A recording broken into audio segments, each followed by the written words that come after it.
आज का पाठ दूसरा तिमोथी अध्याय 3 वचन संख्या 10 से 17। तुम मेरी शिक्षा, आचरण, उद्देश्य, विश्वास, सहनशीलता, प्रेम और धैर्य से अच्छी तरह परिचित हो। तुम जानते हो कि अंतकिया, इकोनियम और लुस्त्रा में मुझ पर क्या क्या अत्याचार हुए और मुझे कितना सताया गया। मैंने कितने अत्याचार सहे, किंतु ईश्वर सब में मेरी रक्षा करता रहा है। वास्तव में जो लोग मसीह के शिष्य बनकर भक्तिपूर्ण जीवन बिताना चाहेंगे, उन सबों को अत्याचार सहना ही पड़ेगा। किंतु पापी और धूर्त लोग दूसरों को और अपने को धोखा देते हुए बदतर होते जाएंगे। तुम्हें जो शिक्षा मिली है और तुमने जिसमें विश्वास किया है, उस पर आचरण करते रहो। याद रखो कि तुम किन लोगों से यह शिक्षा मिली थी और यह कि तुम बचपन से धर्मग्रंथ जानते हो। धर्मग्रंथ तुम्हें उस मुक्ति का ज्ञान दे सकता है जो ईसा मसीह में विश्वास करने से प्राप्त होती है। पूरा धर्मग्रंथ ईश्वर की प्रेरणा से लिखा गया है।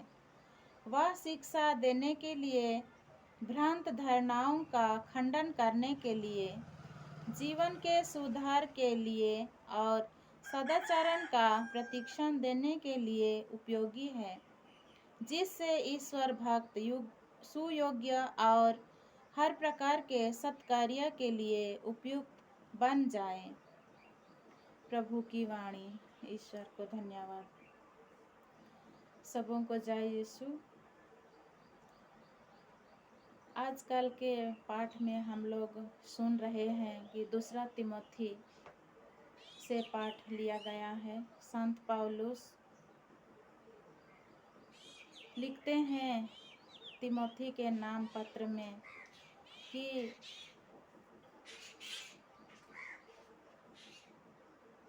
अंतकिया, इकोनियम और लुस्त्रा में मुझ पर क्या क्या अत्याचार हुए और मुझे कितना सताया गया। हम जानते हैं कि संत पौलुस यीशु के विश्वासी जनों का विरोधी थे और यीशु का अनुयायियों का अत्याचार करते थे, लेकिन प्रभु ईश्वर का आशीष और कृपा उन पर प्रकट हुआ और प्रभु का सेवा, उनका सुसमाचार प्रचार करने के लिए संत पौलुस निकल पड़ते हैं और सबसे ज़्यादा वही दुख झेलते हैं। तो बोलते हैं कि अंतकिया,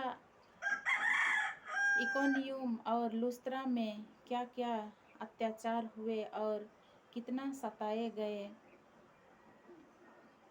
किंतु ईश्वर सब में उनका रक्षा करता रहा। जो प्रभु ईश्वर पर विश्वास, श्रद्धा और उनके वचनों के अनुसार अपना जीवन को बिताना चाहता है, उन सभी को दुख कष्ट उठाना ही है। संत पौलुस कहते हैं कि उन सबों को कष्ट उठाना ही है और जो लोग मसीह के शिष्य बनकर भक्तिपूर्ण जीवन बिताना चाहेंगे, उन सबों को अत्याचार सहना ही पड़ेगा। किंतु जो पापी हैं, पाप में जीवन बिताते हैं, प्रभु के ऊपर विश्वास नहीं करते हैं, उन लोग और बदतर होते जाएंगे। और प्रभु का वचन बाइबल में ऐसे ही छापा नहीं गया है। संत पौलुस कहते हैं कि प्रभु की प्रेरणा से लिखा गया है। पूरा धर्म ग्रंथ ईश्वर की प्रेरणा प्रभु का प्रेरणा से लिखा गया है। वह शिक्षा देने के लिए, भ्रांत धारणाओं का खंडन करने के लिए, जीवन के सुधार करने के लिए, जो हम निरे मनुष्य कमजोर जीवन, अपना जीवन को सुधारने के लिए हम धर्म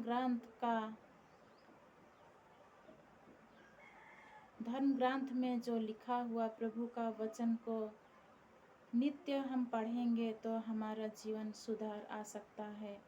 हमारे कमजोरी जीवन को हम त्याग सकते हैं और अपना जीवन को पवित्र बना सकते हैं, क्योंकि बाइबल में प्रभु का जीवंत वचन है और उस वचन के द्वारा हम लोग अपना जीवन को सुधार सकते हैं।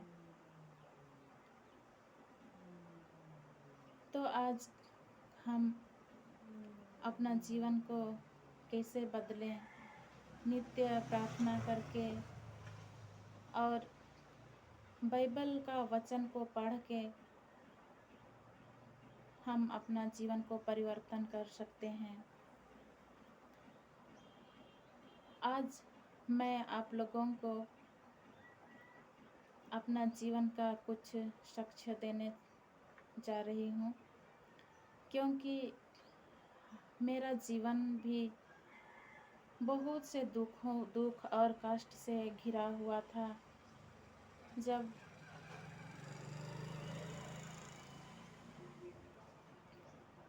जब परिवार में बच्चे अच्छे रहते थे तो हम अच्छे नहीं रहते थे, और इस प्रकार हर रोज़ कोई ना कोई दुख में रहता था। लेकिन हम लोग प्रभु के शरण आए और हमारा जीवन बदल गया। वैसे ही हर रोज़ के जीवन में प्रभु के शरण जाने से हम लोग अपना जीवन को सुखमय बना सकते हैं। आज का इस पवित्र वचन के लिए प्रभु को धन्यवाद देते हैं। हे प्रभु, आज इस वचनों के लिए हम तुझे धन्यवाद देते हैं और प्रार्थना करते हैं प्रभु कि हमारे जीवन में दुख कष्ट आने से हम घबराए नहीं और उस दुख कष्ट को धीरज से सहने के लिए कृपा और बल प्रदान करें, ताकि हम लोग अपना जीवन का हर कष्ट को आपके नाम चढ़ा सकें। आमीन।